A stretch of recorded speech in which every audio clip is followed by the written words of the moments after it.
والاستاذ سعد زغلول اخ كريم وفاضل وناضل ايضا وشاعر كبير، وانا اسعد ان يكون تكريم الاستاذ سعد هو بدايه هذا الصالون الذي نرجو له ايضا استمرار ان شاء الله.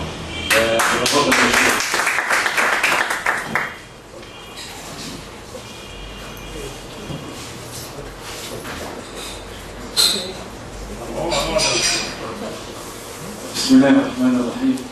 في هذا المكان الرائع الجميل الذي نهفو إليه ونأتيه مهما كانت الظروف، نتشرف بأن نلتقي بالأستاذ والرائع العظيم معلم الأجيال شاعرنا الكبير الأستاذ الدكتور صابر عبدالي وأختنا العظيمة الأديبة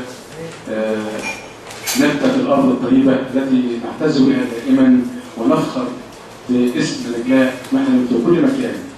في هذا المكان في الأسبوع الماضي كنت أتشرف بالجلوس في هذا المكان لكي أعرض تجربة حرب أكتوبر ودور الاستطلاع واللغة العبرية في حرب أكتوبر.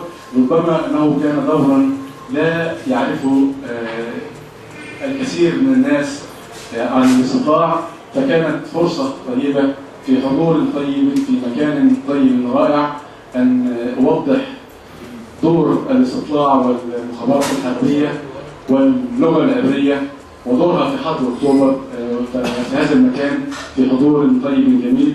فأنا أكرر الشكر لأستاذنا الفاضل الأستاذ الدكتور صابر عبدالي ولأختنا الفاضلة ولهذا المكان الذي نهفو إليه دائما من كل قلوبنا.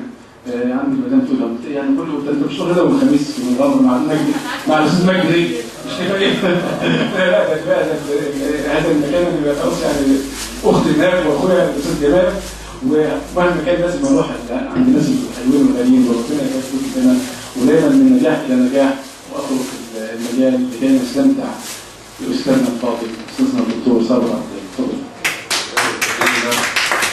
طبعا مكتوب على الدرع طبعا وخاص باسم نجلاء محن الثقافيه تقديرا للدور المتميز والعطاء الثري لسر مؤسسه نجلاء محن الثقافيه من درع الرياده الاستاذ سعد زغلول.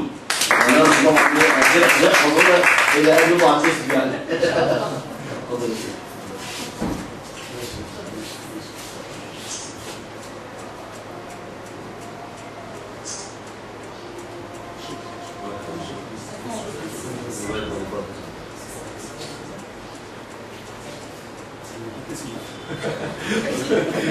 ولا عامل ايه كده؟ يعني 40 سنه بعد حرب اكتوبر ما خدتش دروع خالص يا جماعه. يعني انا صحيح انا عملت شوف الحرب اللي عملت ايه بفضل ربنا ما عملتش حاجه، بس يعني عشان اخد درع من هذا المكان دي يعني كنت حاجه يعني بس المفروض سيادتك تاخد درع جماعي. عندي من الدنيا كلها تاخد درع جماعي. سلام. كم انا سعيد والله. وبس عايزين صوره جماعيه مع الدرع. عسل بس مع سعادتك.